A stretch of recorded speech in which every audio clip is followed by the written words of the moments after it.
চাষিরা খৈল প্রয়োগ করে কিভাবে সর্বোচ্চ সুবিধাটুকু নিতে পারে। আপনারা জানেন যে খৈলে 32% প্রোটিন থাকে।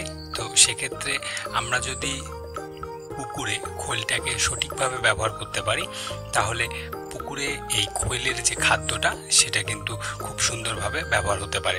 তো প্রথমত হচ্ছে যে খৈলে যদি আপনারা খৈলকে ভিজিয়ে রেখে 12 থেকে 24 ঘন্টা ভিজিয়ে রাখার পরে খৈলটাকে একটু আঠালো আঠালো করে মেখে সম্পূর্ণ পুকুরে যদি আপনি ছিটিয়ে দেন তাহলে এই ছিটিয়ে দেওয়ার মাধ্যমে একসঙ্গে পুকুরে 3টি কাজ সম্পূর্ণ হবে।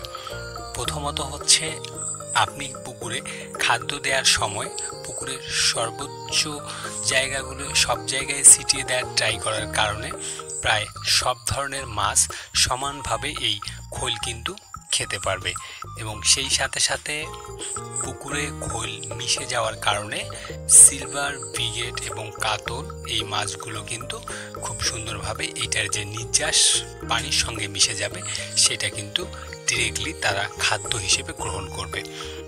এবং দ্বিতীয়ত হচ্ছে যে এই খৈল পানির সঙ্গে মিশে এবং মাছের মলমূত্র থেকে পানিতে মিশে পুকুরে জৈব পদার্থের উপস্থিতিটা নির্ভর করবে।